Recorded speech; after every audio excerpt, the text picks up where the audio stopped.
कई बार इतिहास हमसे सवाल भी करता है कि आखिर हमारा इतिहास क्यों नहीं लिखा गया। ख़ास करके जब गांव के लोगों से बातचीत होती है, उनके साथ बहस होती है, तो उनके मन में एक ही बारीक सवाल होता है कि भारतीय इतिहास में हमारे गांव का इतिहास क्यों नहीं है, या इस क्षेत्र के जो नायक रहे हैं, जो बड़े नायक हों, छोटे नायक हों, तो वे बार-बार उनके मन में सवाल आता है। जब इतिहास की किताब पढ़ते हैं या बच्चों की पाठ्य पुस्तिकाएँ पढ़ते हैं, तो उसमें देखते हैं कि उनके क्षेत्र का इतिहास दिखाई नहीं पड़ता है। ये एक बड़ी बात है और कई बार हम लोग जिस इतिहास की बात करते हैं, जिस समाज की बात करते हैं, वह समाज कहीं न कहीं जो मानव सभ्यता का जो इतिहास है, उसमें अपनी जगह देखता है। ये जगह व्यक्तिगत मसला नहीं है, ये जगह सामूहिक होता है। उसके गाँव की जो पूरी सामूहिक चेतना है, जब कभी गाँव ने कभी स्वाधीनता आंदोलन में गांधी के साथ संघर्ष किया था अंग्रेजी राज के खिलाफ, तो कहीं न कहीं उस गाँव का नाम उस किताब में आना चाहिए था। हाँ, कई बार हम कहते हैं कि इतिहासकार की सीमा भी होती है कि सारी बातें इतिहास का हिस्सा नहीं बन पाती है। लेकिन कहीं न कहीं इस इतिहास की जो सबसे बड़ा पक्ष होता है कि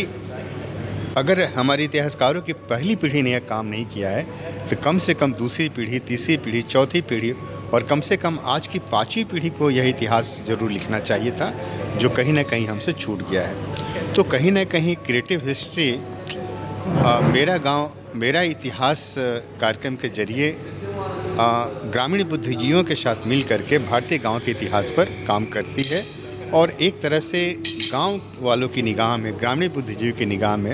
भारतीय गाँव के इतिहास को, स्वाधीनता संघर्ष के इतिहास को, उस चेतना को, उस सामूहिक चेतना को समझने का प्रयास करती है, जो इतिहास लेखन की बुनियाद आधार होता है। तो मुझे बार-बार लगता है कि इतिहास की इस धारा को समझना बहुत ज़रूरी है और तभी हम भारत के संपूर्ण इतिहास, टोटल हिस्ट्री की बात कर पाएंगे। और कई बार कहा जाता है कि जो प्रभाव होता है, जिसकी चर्चा एडविन हॉल करते हैं, यह प्रभाव बहुत बड़ी चीज़ होती है। यह प्रभाव हमारे मन पर भी होता है और हमारे सामूहिक चेतना पर भी होता है। कहते हैं गाँव की हवा में, गाँव के पानी में, गाँव की मिट्टी में, गाँव की ज़मीन में वह चेतना दिखाई पड़ती है कि हाँ, इतिहास की यह जो धारा है, यह कहीं न कहीं इतिहास के अंदर आनी चाहिए और इतिहासकार को इस पर बात करनी चाहिए। उदाहरण के लिए 1764 के युद्ध की बात होती है। उस युद्ध का स्मारक रूप में हेक्टर मुनरो या उसके बाद की अंग्रेज सरकार ने, या कहिए कि औपनिवेशिक सरकार ने, एक बहुत बड़ा स्तंभ बनाया था, कथकौली में बनाया था, जिसको फतेहगढ़ कथकौली कहते थे वे। और कहा जाता है कि अहिरौली के सन्यासी बाबा, जिनका नाम तारकेश्वर नाथ चौबे था, और एक बद्री सिंह बागी थे, जब स्वाधीनता आंदोलन का दौर चल रहा था, 42 का आंदोलन था, या फिर बाद के दिनों में भी जब एक अंग्रेजी राज के खिलाफ जब प्रतिरोध की चेतना आती थी, तो उधर के बक्सर क्षेत्र के लोगों ने मिल करके कहते हैं कि उस इतिहास स्तंभ को जो अंग्रेजी या औपनिवेशिक काल में ईस्ट इंडिया कंपनी ने बनवाया था, उसको तोड़ दिया था। आज भी आपको उसके अवशेष दिखाई पड़ेंगे और बाद के दिनों में लोगों ने उसको बहुत दोबारा रिक्रिएट किया, दोबारा उसको बनाने की कोशिश की। जाहिर है कि भारत सरकार की भी चिंता है कि अभिलेखागार की जो चीज़ें उसको सुरक्षित रखा जाए। तो इस पूरे के पूरे इस बनावट में गांव की एक बड़ी भूमिका दिखाई पड़ती है,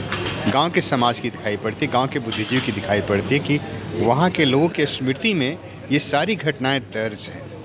तो क्रिएटिव हिस्ट्री इसके ज़रिए इस चीज़ को समझने की कोशिश करती है और आने वाले 22 नवंबर को बिहार के मधुबनी जिला के बिशनपुर गाँव में जो 13वां सम्मेलन होने जा रहा है, मेरा गाँव मेरा इतिहास पर, तो उसके ज़रिए एक तरह से भारतीय इतिहास, भारत के गांव के इतिहास के इस